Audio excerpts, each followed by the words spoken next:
Good morning में सबसे पहले की अहम खबर छिंदवाड़ा से, जहां कांग्रेस को एक बड़ा झटका लगा। छिंदवाड़ा मेयर विक्रम आहाके बीजेपी में शामिल हो गए। मुख्यमंत्री मोहन यादव की मौजूदगी में विक्रम आहाके ने सदस्यता ली। बीजेपी प्रदेश अध्यक्ष वीडी शर्मा भी इस दौरान मौजूद रहे।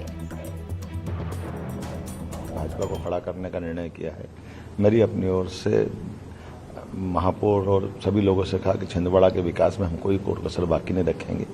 कई पार्षदगण भी सब मिल के आए, नए निश्चय के जिला अध्यक्ष, विधानसभाओं के प्रभारी, बहुत सारे लोग आए। मैं सबका स्वागत करता हूँ। दिल्ली भी जा रहे हैं सर आज मैंने करके मध्य प्रदेश के लिए। मैनिफेस्टो समिति की 10:30 बजे बैठक है, हम लोग दिल्ली जा रहे हैं। मुझे इस बात के मन में प्रसन्नता भी है कि हम सब मिलकर के माननीय मोदी जी को नेतृत्व में जो घोषणा पत्र बन रहा, तीसरी बार फिर एक बार मोदी सरकार, तो मोदी सरकार में जो घोषणाएं जनता के बीच में आना चाहिए। यद्यपि सब जानते हैं कि मोदी की गारंटी जो मोदी कहते हैं वो करते जरूर हैं, लेकिन फिर भी 21 शताब्दी का भारत कैसा हो, इस नाते से उन्हें अपना घोषणा पत्र हमको अपनी पार्टी का सामने रखना है। कई हमारी योजनाएं भी लेके जा रहा है और भारत सरकार की अपनी कई योजनाएं बहुत लोकप्रिय है, उनके आधार पर भारतीय जनता पार्टी चुनाव लड़ रही है। अब चुनाव का मध्याह्न की तरफ बढ़ रहे हैं, तो स्वाभाविक रूप से हमको अपने और अन्य कार्यक्रमों को लेकर तेजी से आगे बढ़ना पड़ेगा। लेकिन घोषणा पत्र का एक एक शब्द हम सबके लिए गीता, कुरान, रामायण की तरह रहेगा, जो पवित्र ग्रंथ होते हैं, हम उस पर पालन करेंगे।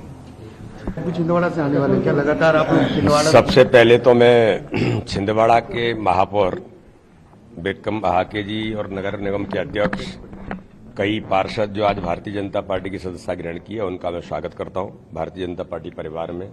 और हमने पहले ही कहा था कि छिंदवाड़ा के अंदर कमलनाथ अब एक्सपोज हो गए। इनकम टैक्स डिपार्टमेंट की रिपोर्ट के अंदर कांग्रेस कार्यालय से लेकर के कमलनाथ का आवास तक भ्रष्टाचार में लिप्त है।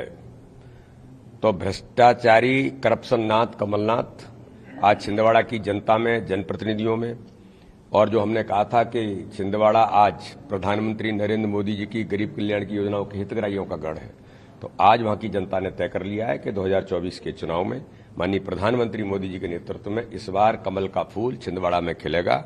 और जिस प्रकार से कमलेश वहां के वरिष्ठ नेता हैं, आदिवासी समाज के विधायक हैं, विधायक से इस्तीफा दिया और उन्होंने ज्वाइनिंग किया, उनको अपमानित किया गया जिस प्रकार के शब्दों का उपयोग करके नकुलनाथ के द्वारा, इसका जवाब छिंदवाड़ा का आदिवासी समाज, छिंदवाड़ा का आमजन इनको देगा। और प्रचंड बहुमत से प्रत्येक बूथ पर भारतीय जनता पार्टी की विजयश्री के साथ कमलनाथ जी की छिंदवाड़ा से रवानगी होगी। आपने भाजपा की सदस्यता ली है, क्या कारण रहे कि आपने ये डिसीजन लिया आप कांग्रेस पार्टी में भेजने लगे? देखिए, देश और प्रदेश आदरणीय मोदी जी, आदरणीय मोहन यादव जी के नेतृत्व में बढ़ रहा है और सभी वर्गों को एक साथ लेने का काम, सर्वस्व विकास, सबके साथ सबका विकास के रूप में काम करने को लेकर आदरणीय मोदी जी और हमारे प्रदेश के मुखिया आदरणीय मोहन यादव जी चल रहे हैं। तो हम उनके कार्यों से, उनकी रीति नीतियों से, उनकी जन कल्याणकारी योजनाओं से प्रभावित होकर हमने भी उनके साथ कदम से कदम मिलाकर चलने का, उनके नेतृत्व में काम करने का डिसीजन लिया है। और मुझे खुशी इस बात की है कि उन्होंने सहर्ष अपने परिवार में हमें स्थान दिया, इसके लिए मैं उनका आभारी हूँ। इस बार लोकसभा में मध्य प्रदेश की 29 सीटें जीतने का लक्ष्य है। पिछली बार छिंदवाड़ा रह गया था, इस बार क्या लग रहा है? वो निश्चित तौर पर छिंदवाड़ा इस बार कमल का फूल खिलेगा और वहाँ से लोकसभा के प्रत्याशी। अमृतांशी हमारी संवाददाता हमारे साथ इस खबर पर ताजा जानकारी के साथ हैं। अमृतांशी, क्या कहा जाए, हो क्या रहा है कांग्रेस में? जिस तरीके से एक के बाद एक विकेट गिर रहे हैं कांग्रेस के तमाम वो चेहरे जिनके दम पर पार्टी चुनाव लड़ने की प्लानिंग में थी छिंदवाड़ा पर, कहीं ना कहीं पार्टी की जो स्थिति है इस तरीके से एक के बाद एक जाने से नेताओं के कमजोर हो रही है, ये कहना गलत नहीं होगा। देखिए, कमलनाथ का गढ़ छिंदवाड़ा और उसी गढ़ को कमजोर करने में जुटी है बीजेपी लगातार ये प्रयास कर रही है कि किसी ना किसी तरीके से छिंदवाड़ा में कमलनाथ और कांग्रेस को कमजोर किया जाए। प्रयास किया भी था विधानसभा चुनावों में, लेकिन सफलता इतनी हाथ नहीं लगी। लेकिन विधानसभा चुनावों के बाद मुख्य फोकस अगर न्यू ज्वाइनिंग टोली और बीजेपी के कांग्रेस तोड़ो अभियान का है तो वो है पूरी तरीके से छिंदवाड़ा में लगातार कार्यकर्ता पदाधिकारियों को शामिल करवाने के बाद कमलनाथ के सबसे करीबियों को बीजेपी में लाने के बाद, इसके बाद एक सिटिंग एमएलए का शामिल होना और उसके बाद नगर निगम जो कि महत्वपूर्ण इकाई होती है किसी भी शहर की, किसी भी जिले की, उसके महापौर को यहाँ पर आकर शामिल करवाया गया है। विक्रम महाके जो कि आदिवासी परिवार से आते हैं, आदिवासियों का अच्छा खासा दबदबा पूरे प्रदेश भर में है। कहा जाता है कि आदिवासी जिसके साथ हो गए उसके साथ यहाँ पर जो है सत्ता की चाबी होती है, और महाकौशल छिंदवाड़ा क्योंकि हो जाता है, वहां पर भी आदिवासियों का काफी ज्यादा जो है दबदबा है। और ऐसे में आदिवासी जो महापौर हैं विक्रम आहाके, उनका यहाँ पर बीजेपी में आकर शामिल होना साफ तौर पर बताता है कि बीजेपी देखिए किसी भी तरीके से बस छिंदवाड़ा में कांग्रेस को कमजोर करना चाहती है, और इसी कारण विक्रम आहाके को बीजेपी में शामिल करवाया गया है। अब से कुछ दिन पहले जो कमलेश शाह हैं जो कि खुद आदिवासी परिवार से आते हैं, गोंड राजा के परिवार से आते हैं, उन्होंने बीजेपी ज्वाइन की। इसके पहले देखिए ये पहले महापौर नहीं है जिन्होंने बीजेपी ज्वाइन की है। जगत बहादुर अन्नू जो कि जबलपुर के महापौर रहे हैं, उन्होंने भी बीजेपी ज्वाइन की है। इसके साथ ही साथ अगर बात की जाए विक्रम महाके की, तो लगातार जो है वो बीजेपी के नेताओं के संपर्क में रहे, और अभी कुछ ही देर पहले सीएम की मौजूदगी में, क्योंकि सीएम को दिल्ली रवाना होना है, उनकी मौजूदगी में उन्होंने बीजेपी को ज्वाइन किया। कहीं ना कहीं देखिए अपने आप में एक ये बड़ी बात है, क्योंकि जिस तरह से कांग्रेस लगातार अपने नेताओं को रोकने में असफल होती जा रही है, बीजेपी लगातार ऐसे ही नेताओं को साध रही है, कोशिश कर रही है कि किसी ना किसी तरीके से यहाँ पर जो है वो यहाँ पर शामिल करवाया जाए। और यहाँ पर देखिए नेता लौट रहे, विक्रम जी बीजेपी में शामिल हो गए हैं आकर, क्या वजह रही?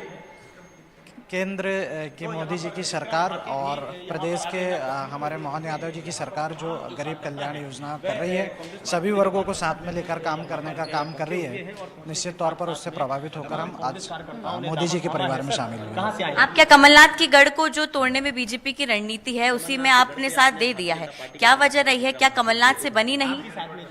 मैं आदरणीय प्रधानमंत्री मोदी जी, आदरणीय मोहन यादव जी और भारतीय जनता पार्टी की जो भी रीति नीतियाँ हैं उसको छिंदवाड़ा में पहुंचाने के लिए हम मोदी परिवार से जुड़े हैं। ना हम किसी का घर तोड़ने के लिए जुड़े हैं, लेकिन मोदी जी का परिवार को बढ़ाने के लिए हम छिंदवाड़ा में इस बार जुड़े हैं। ठीक है, देखिए विक्रम महाके हमारे साथ मौजूद है। सैयद जाफर जी, मैं आपसे एक सवाल लेना चाहूंगी। आप लोगों को लेकर आते जा रहे हैं लगातार, क्या वजह रह रही है? नहीं, मैं किसी को लेके नहीं आ रहा हूँ। ये सब लोग अपनी स्वेच्छा से आदरणीय नरेंद्र मोदी जी के नेतृत्व पर, आदरणीय मोहन यादव जी के नेतृत्व पर, आदरणीय बीडी शर्मा जी पर विश्वास करते हुए मोदी जी के परिवार में शामिल हो रहे हैं। क्या वजह रह रही है सर? अभी देखिए आपने एमएलए को यहाँ पर शामिल हो गए, एमएलए एक दूसरे महापौर हैं, शायद जगत बहादुर अन्नू भी आ गए, क्या वजह रह रही है? क्या कांग्रेस रोक नहीं पा रही है किसी को? राहुल जी का जो नेतृत्व है उससे लोगों पर ये पूरी उम्मीद बन चुकी है कि ये देश को आगे नहीं ले जा सकते। राहुल जी के नेतृत्व में हिंदुस्तान पिछल रहा है और मोदी जी के नेतृत्व में आगे बढ़ रहा है। अभी तक मोदी जी की लहर और मोदी जी की सोच से छिंदवाड़ा वंचित था। अब ऐसा लगता है कि आदरणीय बीडी शर्मा जी के नेतृत्व में, आदरणीय मोहन यादव जी के नेतृत्व में भारतीय जनता पार्टी ने वो पैगाम छिंदवाड़ा तक पहुंचा दी है। इसीलिए अब लोगों का जो है वो हृदय परिवर्तन हो रहा है। और एक बात मैं आपको थोड़ा निश्चित कर दूं कि ये कमलनाथ जी के प्रति हृदय परिवर्तन नहीं है, ये हृदय परिवर्तन भारतीय जनता पार्टी की नीतियों से प्रभावित होकर है।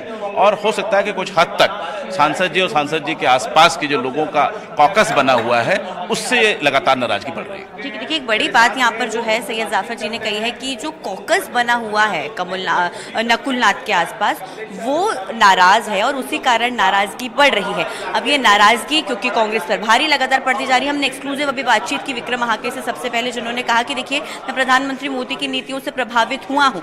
कहीं ना कहीं बीजेपी की जो विचारधारा की बात यहाँ पर आकर कांग्रेस के नेता कर रहे हैं, जाहिर सी बात है उनका ऐसा कहना है कि यहाँ पर वो भले ही प्रधानमंत्री मोदी के लिए आ रहे हो, लेकिन कुछ ना कुछ कांग्रेस के अंदर जरूर ऐसा घट रहा है जो कि हालांकि अंदर ही अंदर हो रहा है, जिसकी वजह से शायद कांग्रेस के लगातार जो कांग्रेस के नेता हैं वो छोड़ छोड़कर बीजेपी में आ रहे हैं। और क्योंकि बीजेपी के पास मौका है, देखिए वो लगातार बातचीत कर रहे हैं और नेताओं को साधने की कोशिश कर रहे हैं, और शायद यही वजह है कि ये जो नेता हैं वो लगातार आकर बीजेपी में शामिल हो रहे हैं। जी बिल्कुल अमृतांशी, कुछ ना कुछ पार्टी के अंदर हो रहा है जो पार्टी रोक नहीं पा रही है अपने नेताओं को पलायन करने से।